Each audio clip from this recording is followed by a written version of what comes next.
یہ خبر سن کر میں مسجد کی طرف آیا تو میں نے دیکھا کہ مسجد خالی پڑی ہے اور کوئی شخص بھی اس میں موجود نہیں ہے۔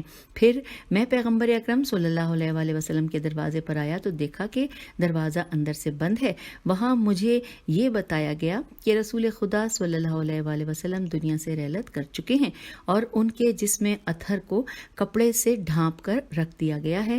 ان کے اہل بیت جنازے کے ارد گرد بیٹھے ہیں اور غسل و کفن کی تیاریوں میں مصروف ہیں۔ میں نے پوچھا کہ لوگ کہاں چلے گئے ہیں؟ مجھے یہ بتایا گیا کہ لوگ ثقیفہ بن ساعدہ کی طرف گئے ہیں، سین الف عین دال ہے، کیونکہ وہاں پہ انصار کا اجتماع ہو رہا ہے۔ پھر میں نے اپنے آپ کو ثقیفہ بن ساعدہ میں پہنچایا۔ وہاں میں نے ابو بکر، عمر، مغیرہ، ابو عبیدہ بن جراح جیم الف ہے اور قریش کی جماعت کو دیکھا، اور انصار میں سے سعد بن دلہم دال لام ہے میم اور ان کے شعراء بالخصوص حسان بن ثابت کو میں نے وہاں موجود پایا۔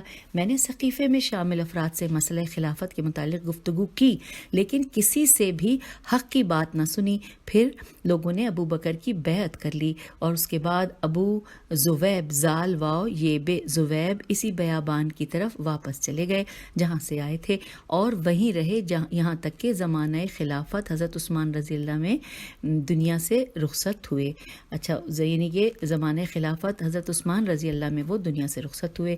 آئیے اب ہم ویسے پیج 91 پہ ہم آ گئے تھے، یہاں پر اب اگلی ہیڈنگ ہے شعراء کی طرف سے ثقیفے کی مذمت۔ اب اس حوالے سے لکھا ہے کہ عبید اللہ اسد آبادی آگے لکھتے ہیں، آگے جو لکھتے ہیں وہ نیچے ہم پڑھتے ہیں، لکھا ہے نابغہ جوعدی، ہجے کر لیتے ہیں، نون الف بے غین ہے اور جیم پہ پیش ہے جیم این دال چھوٹی ہے۔ اس حوالے سے تھوڑا سا حوالہ دیا گیا ہے حاشیے میں، آئیے مل کر پڑھتے ہیں۔ لکھا ہے اس کا اصل نام قیس بن کعب تھا، کاف این بے کعب تھا اور نابغہ کے لقب سے مشہور تھا۔ یہ زمانہ جاہلیت کا مشہور و معروف شاعر تھا۔ اس نے اسلام قبول کیا اور اپنے اسلام لانے پر ہمیشہ فخر کیا کرتا تھا۔ اس نے ایک طویل عمر پائی۔ حوالہ ہے سفینہ البحار جلد دوم صفحہ نمبر 569 اور بریکٹ میں لکھا ہے مترجم فارسی، بریکٹ کلوز ہو گیا۔ اور اب آئیے دوبارہ سے جہاں سے ہم حاشیے پہ آئے تھے وہاں واپس چلتے ہیں۔ لکھا ہے نابغہ جوعدی اپنے گھر سے نکلا اور پیغمبر اکرم صلی اللہ علیہ وآلہ وسلم کی وفات کے بعد اس نے لوگوں کا حال معلوم کرنے کے لیے سوال کیا تو ثقیفے کے اجتماع میں عمران بن حسین ہے سواد یہ نون، اس نے کہا کہ اگر اس ہنگامہ دار و گیر شور میں میں اپنے آپ کو پہچان سکوں تو مجھ پر ایک قربانی لازم آئے گی۔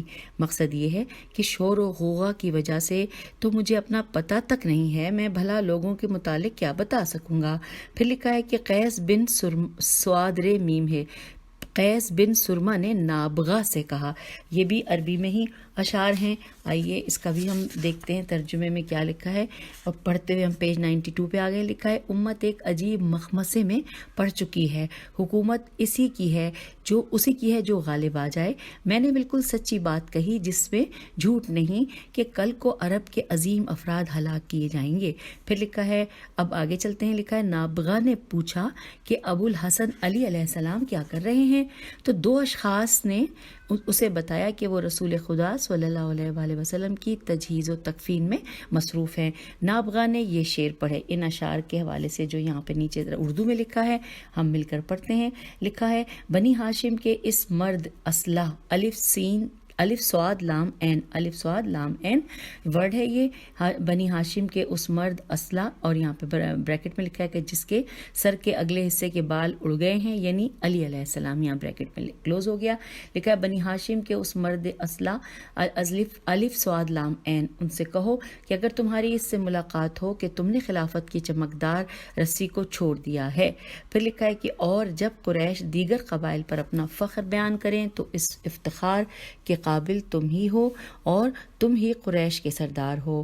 ان لوگوں نے کل تو آپ کو امیر المومنین کہہ کر غدیر میں سلام کیا تھا، لیکن انہوں نے اپنے عہد کی لاج نہ رکھی۔ یہ ہم سب ترجمہ پڑھ رہے ہیں ان اشعار کا۔ اور پھر لکھا ہے کہ تیم بن مرا تے یہ میم بے نون تیم بن مرا میم رے ہے، یہ اولاد نے اپنا عہد توڑ دیا اور وہ آتش دوزخ کے مستحق قرار پائے۔ پھر لکھا ہے کہ ان لوگوں نے ثقیفے میں ان سے دشمنی کی اور کل قیامت کے دن علی علیہ السلام ان کا دشمن ہوگا۔ پھر لکھا ہے ثقیفے کے دن کی روداد دیکھ کر علمدار انصار نعمان بن زید نے یہ اشعار کہے اور اسلام کی غربت پر اشک افشانی کی۔ اس نے لوگوں کی روش پر اپنے دکھ درد کا اظہار اپنے ان اشعار میں کیا، اور یہ اشعار بھی عربی میں ہیں اور یہاں پہ ہم اس کا ترجمہ پڑھیں گے۔ اور وہ لکھا ہے کہ اے اسلام کی موت کی خبر دینے والے، اٹھو اور اسلام کے لیے سوگ میں بیٹھو، کیونکہ نیکی مر گئی ہے اور اس کی جگہ برائی نے لے لی ہے۔ قریش اور قبیلہ کعب کاف این بے کعب کو یہ حق نہیں ہے کہ وہ کسی کو آج آگے لائیں یا کسی کو پیچھے کریں۔ علی علیہ السلام جیسی شخصیت ان پر مخفی نہیں تھی، کیونکہ آفتاب وجود علی علیہ السلام چھپایا نہیں جا سکتا اور وہ پرچم کبھی لپیٹا نہیں جا سکتا جو کہ بلند و بالا ہو اور جسے خدا کے ہاتھ نے لہرایا ہو۔ یہ لوگ اس خرابی کے شگاف کو بند نہ کر پائیں گے، کیونکہ چٹان میں شگاف پڑ جاتے تو وہ قابل تلافی نہیں ہوتا۔ یعنی وہ چاہتے تھے کہ نور علی علیہ السلام کو چھپا کر خود تاریکی میں چلے جائیں، حالانکہ یہ ان کے بس سے باہر تھا۔ جنگ و نبرد نون بے ردال، جنگ و نبرد میں علی علیہ السلام قریش کا سپہ سالار ہے اور علی علیہ السلام ہی فاروق اعظم، حق و باطل کو جدا کرنے والا ہے اور صدیق اکبر ہے۔ اب پھر یہ لکھا ہے کہ جب مشکلات گھیر لیں اور جب کسی تنگنائے میں سے نکلنا ناممکن ہو جائے تو علی علیہ السلام قریش کی مشکلات دور کرنے والے ہیں۔ تمام نشیب و فراز میں علی علیہ السلام نے خدا کی تکبیر کہی اور نماز پڑھی، اور جبکہ نقصان دینے والے افراد منافقین نے نہ تو تکبیر کہی اور نہ ہی نماز قائم کی۔ ہم ترجمے کو پڑھتے ہوئے پیج 94 پہ آ گئے ہیں اور آگے لکھا ہے کہ ان کی اصلاح اندیشی نے ان سے یہ فعل کرایا، ان کی اس تدبیر اور صلاح اندیشی پر ہلاکت ہو۔ اب یہاں پر آگے لکھا ہے اگلے جملے میں کہ عتبہ بن ابو سفیان بن عبد المطلب نے ثقیفے کی کارروائی کی ان الفاظ سے مذمت کی۔ آئیے یہ جو 2 اشعار ہیں اس کا اردو میں کیا لکھا ہے پڑھتے ہیں۔ محمد مصطفیٰ صلی اللہ علیہ وآلہ وسلم کے بعد ان کا قائم مقام علی علیہ السلام ہے اور وہ تمام نشیب و فراز میں حضور کا ساتھی رہا ہے۔ وہ رسول اللہ صلی اللہ علیہ وآلہ وسلم کا حقیقی وصی ہے اور وہ ان کا داماد ہے، اور سب سے پہلے نماز پڑھنے والا وہی ہے اور اپنے پہلو کو رسول خدا صلی اللہ علیہ وآلہ وسلم کے لیے نرم کرنے والا وہی ہے۔ اب آگے چلتے ہیں۔ لکھا ہے رسول اکرم صلی اللہ علیہ وآلہ وسلم کے چچا عباس رضی اللہ بن عبد المطلب علیہ السلام نے ثقیفے کی کارروائی کی مذمت اپنے ان اشعار سے کی تھی۔ آئیے ان کے اشعار کا ترجمہ پڑھتے ہیں کہ مجھے ان لوگوں پر تعجب ہے جنہوں نے غیر ہاشمی کو رسول خدا محمد صلی اللہ علیہ وآلہ وسلم کے خاندان بنی ہاشم پر حاکم مقرر کر دیا ہے، حالانکہ غیر ہاشمی عظمت، مقام اور کردار و سیادت میں بنی ہاشم کی نظیر اور مثال نہیں ہے۔ اور پھر ساتھ ہی لکھا ہے کہ عتبہ بن ابی لہب نے کہا این تے بے ہے۔ آئیے اب دیکھتے ہیں کہ عتبہ بن ابی لہب نے کیا کہا۔ ترجمہ پڑھ رہے ہیں 2 اشعار کا کہ بنی تیم تے یہ میم، بنی تیم نے بنی ہاشم پر ظلم کر کے حکومت حاصل کر لی اور انہوں نے علی علیہ السلام کو اس اقتدار سے ہٹا دیا جو کہ پہلے سے طے شدہ تھا۔ اب پیج 95 پر ہم آگے آ گئے ہیں۔ لکھا ہے کہ ان لوگوں نے علی علیہ السلام کی محمد مصطفیٰ صلی اللہ علیہ وآلہ وسلم سے قرابت کا کوئی خیال تک نہ کیا، اور اس سلسلے میں انہوں نے مقام علم جو کہ رہبری کی پہلی شرط ہے اس کی طرف توجہ نہ کی۔ اب یہاں پہ اب آئیے آگے چلتے ہیں۔ لکھا ہے عبادہ بن صامت، عین بے الف دال ہے اور صامت کی ہے سواد سے، سواد الف میم تے۔ عبادہ بن صامت نے ثقیفے کی ان الفاظ سے مذمت کی تھی۔ آئیے اس کا ترجمہ پڑھتے ہیں کہ آخر ان لوگوں نے علی علیہ السلام کو اس مرتبے سے پیچھے کیوں ہٹایا جو کہ علی علیہ السلام کے شایان شان تھا، اور کیا علی علیہ السلام دوسروں کی نسبت اس مقام کا استحقاق نہ رکھتے تھے؟ پھر ساتھ ہی اب آئیے آگے چلتے ہیں۔ پھر لکھا ہے عبد الرحمن حنبل نے جو کہ بنی جمحہ جیم میم ہے کے حلیف تھے، ہے لام یہ فے تھے، انہوں نے کہا، ان کی جو شاعری ہے وہ 1 2 3 اشعار پر مشتمل ہے۔ تھوڑی لمبی ہے، اس کا ترجمہ پڑھتے ہیں کہ مجھے اپنی جان کی قسم چاہیے تھا کہ تم لوگ علی علیہ السلام کی بیعت کرتے، جو کہ دین کا محافظ ہے اور جو عفت اور پاک دامنی میں مشہور ہے، جو تمام قسم کی فحش باتوں سے پاک و پاکیزہ ہے، جو سردار ہے اور ہمیشہ سچ بولنے والا ہے اور جو ازل سے اللہ کی تصدیق کرنے والا رہا ہے۔ اور پھر لکھا ہے کہ تم لوگ ابو الحسن کی ذات پر راضی ہو جاؤ اور ان کی بیعت کر لو، کیونکہ ان کے وجود میں کسی طرح کا کوئی عیب نہیں پایا جاتا۔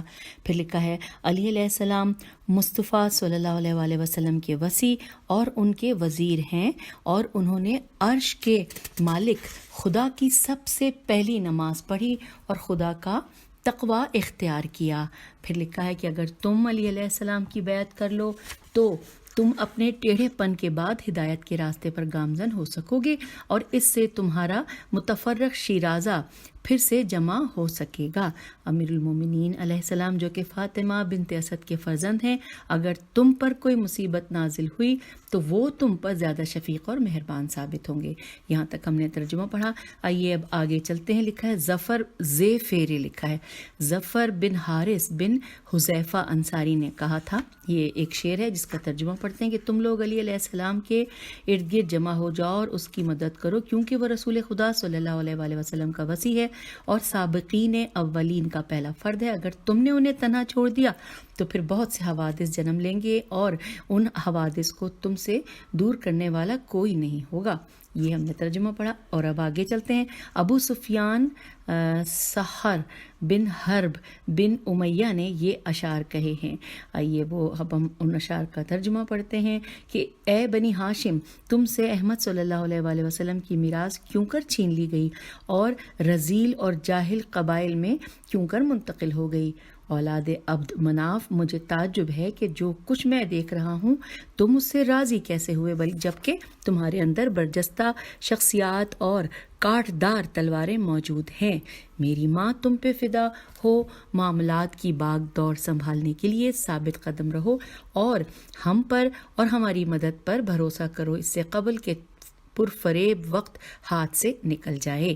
وہ کون سے صاحبان مقام ہیں جو تمہاری برابری کر سکتے ہیں، اور کس محفل میں یتیم کا قبیلہ تمہارے برابر ہوا ہے؟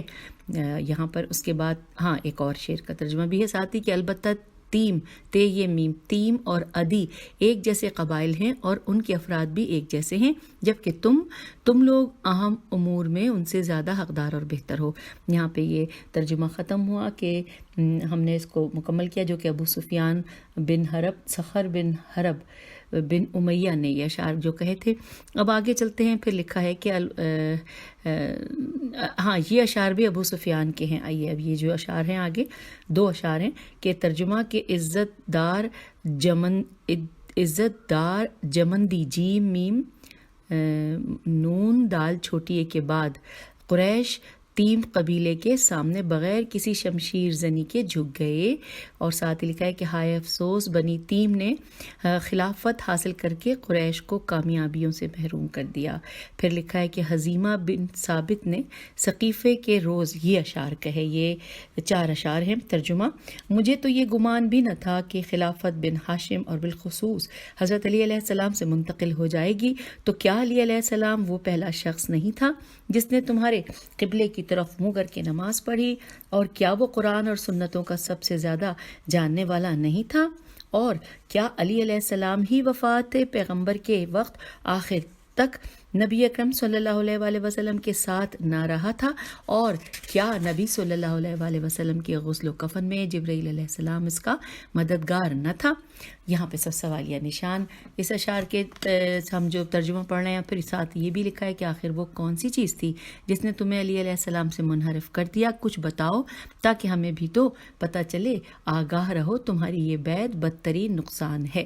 اچھا سامعین، اب یہ مکمل ہوا۔ اب ہم پہنچ گئے پیج 98 پر، اور یہاں پر لکھا ہے کہ بعض افراد مندرجہ بالا اشعار کی نسبت عتبہ بن ابی لہب کی طرف دیتے ہیں، یعنی یہ جو اشعار ہیں وہ عتبہ بن ابی لہب کی نے کہے ہیں۔ اب لکھا ہے کہ حزیمہ بن ثابت نے ام المومنین عائشہ سے خطاب کر کے کہا تھا، یہ 2 اشعار ہیں کہ اے عائشہ، علی علیہ السلام کو رہنے دے، اور جو چیز اس میں موجود ہی نہیں اس کی عیب جوئی نہ کر، اور تو فقط ماں ہے۔ علی ہی رسول خدا صلی اللہ علیہ وآلہ وسلم کے وصی ہیں، جبکہ دوسرے افراد خاندان وصی پیغمبر صلی اللہ علیہ وآلہ وسلم نہیں ہیں، اور تو خود اس واقعے کی گواہ ہے کہ رسول صلی اللہ علیہ وآلہ وسلم نے انہیں اپنا وصی بنایا تھا۔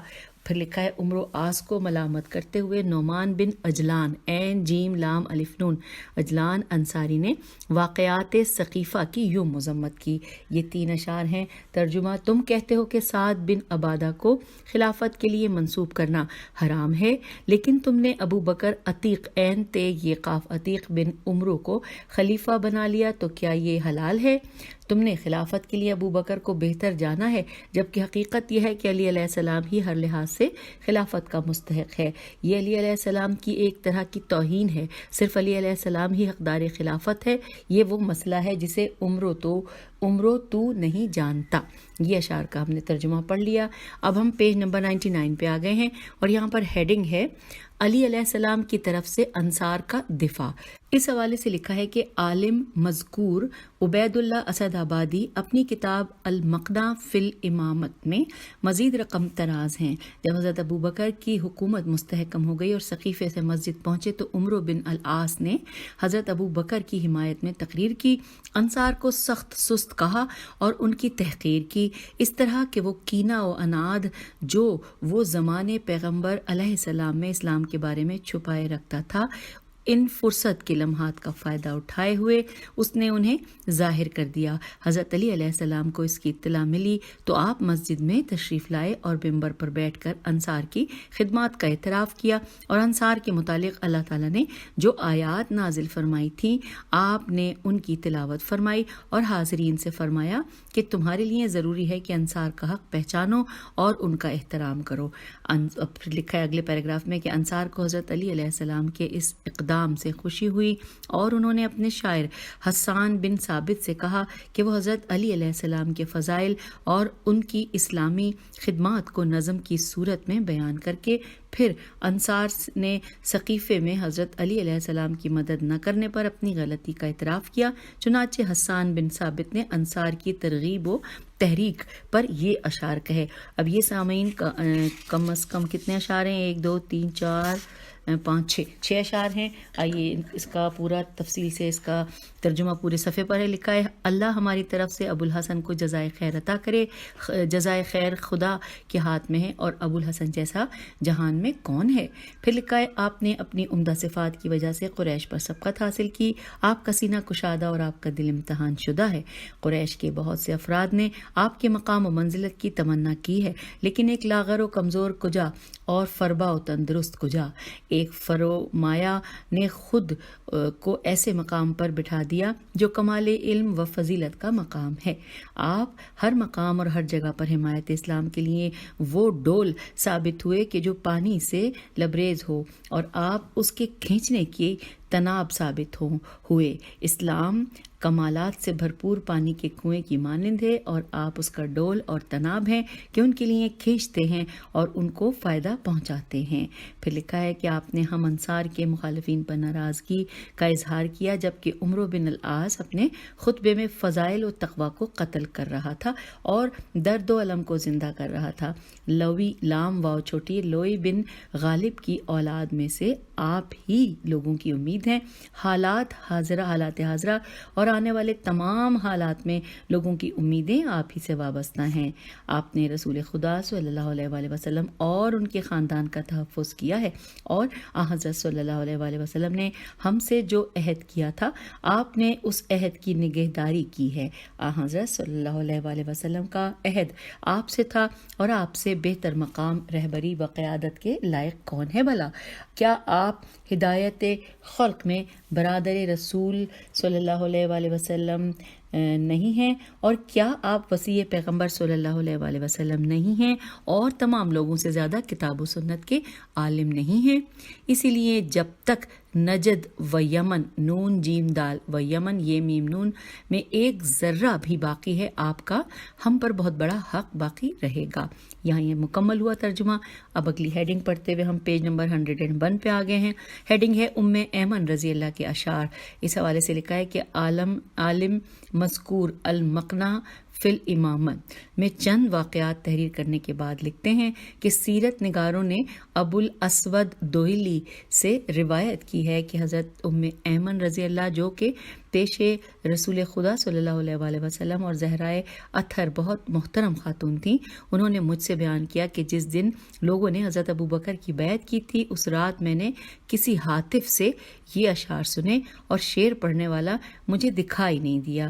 آئیے یہ جو 4 اشعار ہیں ان کا ترجمہ کہ احمد صلی اللہ علیہ وآلہ وسلم کی موت نے اسلام کو ہلا کر رکھ دیا ہے اور ہر مسلمان رونے پر مجبور ہو گیا ہے۔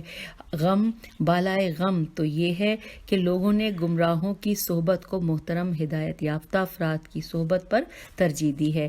علی علیہ السلام وصی رسول خدا صلی اللہ علیہ وآلہ وسلم ہیں اور وہ مسلم اول ہیں اور تمام نماز پڑھنے اور درہم و دینار کی زکوٰۃ دینے والوں سے زیادہ صاحب علم ہیں۔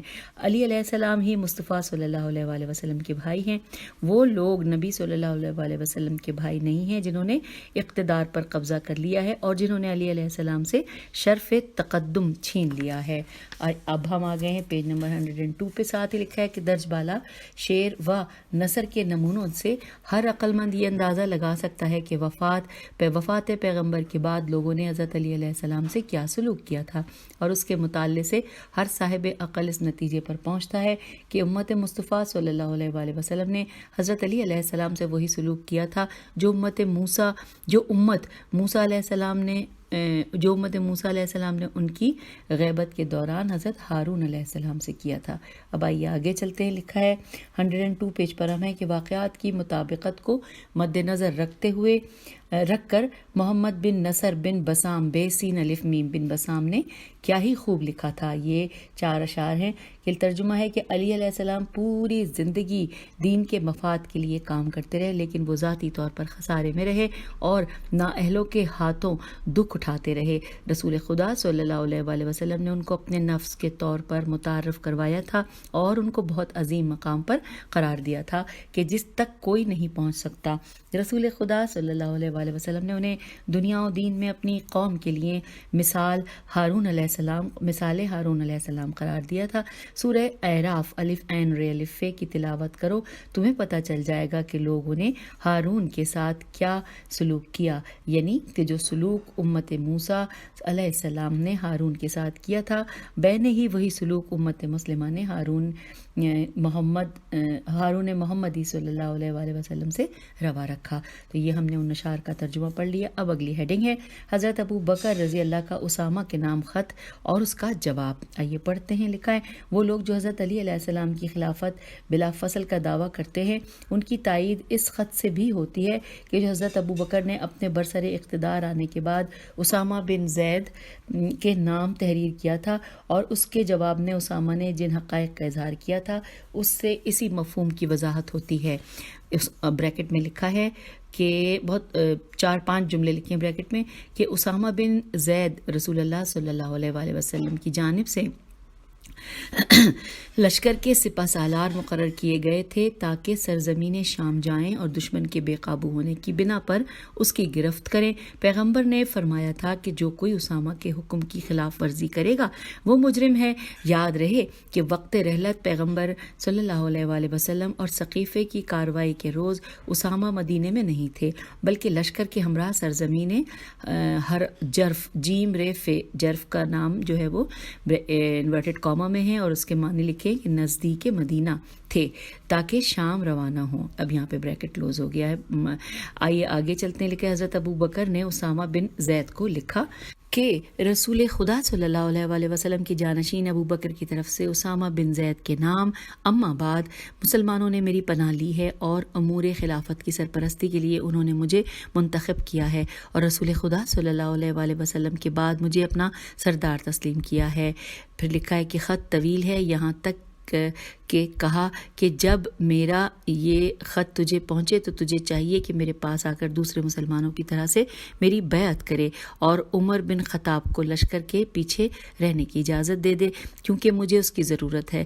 اس کے بعد جس جنگ کے لیے رسول خدا صلی اللہ علیہ وآلہ وسلم نے تجھے تیار کیا تھا چلا جا۔ جب یہ خط اسامہ کو ملا تو اس نے اس کے جواب میں یہ عبارت تحریر کی انورٹڈ کاما، رسول خدا صلی اللہ علیہ وآلہ وسلم کے آزاد کردہ غلام زید کے فرزند اسامہ کی جانب سے ابو بکر بن ابی قحافہ کے نام. اما بعد تمہارا خط موصول ہوا جس کا ابتدائی حصہ آخری حصے کی تردید کرتا ہے. تم نے خط کی ابتدا میں لکھا کہ میں جانشین رسول صلی اللہ علیہ وآلہ وسلم ہوں، اور اس کے بعد تم نے لکھا کہ مسلمانوں نے تم پر اجماع کر لیا ہے اور تمہیں خلیفہ منتخب کیا ہے. اگر واقعیت یہی ہے تو انہیں چاہیے تھا کہ سقیفے کے بجائے مسجد میں تمہاری بیعت کرتے. پھر تم نے مجھ سے عمر بن خطاب کے لیے پیچھے رہنے کی درخواست کی ہے. اس سلسلے میں اصل حقیقت یہ ہے کہ اس نے مجھ سے اجازت لیے بغیر ہی لشکر سے تخلف کیا، تیخ لامفے کیا ہے. مجھے کسی کو مستثنا کرنے کا کوئی اختیار نہیں ہے، کیونکہ یہ لشکر میں نے نہیں رسول خدا صلی اللہ علیہ وآلہ وسلم نے تشکیل دیا تھا. اسی لیے تمہارے اور عمر کے درمیان کوئی فرق نہیں ہے. تم دونوں نے لشکر سے از خود علیحدگی اختیار کر لی ہے، اور رسول خدا صلی اللہ علیہ وآلہ وسلم کی زندگی اور وفات کے بعد تخلف تیخ لامفے کرنے میں کوئی امتیاز نہیں کیا جا سکتا. ہم پیج 104 پہ آئے ہوئے ہیں. نہیں کیا جا سکتا. پھر بریکٹ میں لکھا ہے کہ حکم پیغمبر سے انحراف جیسا حیات پیغمبر صلی اللہ علیہ وآلہ وسلم میں حرام ہے، ویسا ہی وفات کے بعد بھی حرام ہے. یہاں پہ بریکٹ کلوز ہو گیا. پھر لکھا ہے کہ تمہیں اس بات کا علم ہے کہ رسول خدا صلی اللہ علیہ وآلہ وسلم نے تمہیں اور عمر دونوں کو میری زیر قیادت جنگ کرنے پر مامور کیا تھا، اور رسول خدا صلی اللہ علیہ وآلہ وسلم کی رائے تمہاری ذاتی رائے سے بہر طور بہتر ہے. تمہارا مقام رسول خدا صلی اللہ علیہ وآلہ وسلم سے مخفی نہ تھا، مگر اس کے باوجود رسول خدا صلی اللہ علیہ وآلہ وسلم نے تمہیں میری سرپرستی میں دیا تھا، اور پیغمبر صلی اللہ علیہ وآلہ وسلم کی مخالفت منافقت اور دوغلا پن ہے.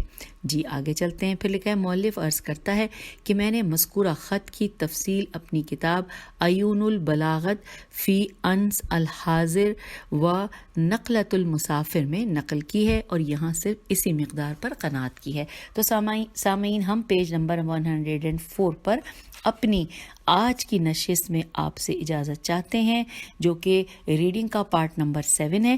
اور یہاں پر میں ساتھ ساتھ یہ بھی بتا دوں کہ ہم ابھی تک حصہ سوم پڑھ رہے ہیں، یعنی کہ روداد ثقیفہ بعد رحلت پیغمبر صلی اللہ علیہ وآلہ وسلم. اور یہاں پر اجازت چاہوں گی، اور اگلی نشست میں ہم کیا پڑھیں گے آئیے وہ بھی بتاتے چلوں تاکہ آپ کا شوق اور جستجو بڑھ جائے. اگلی نشست میں ہم پڑھیں گے واقعات ثقیفہ کی مزید تحقیق. تو بس اسی پوائنٹ پر آپ سے اجازت چاہتی ہوں. خدا حافظ، فی امان اللہ.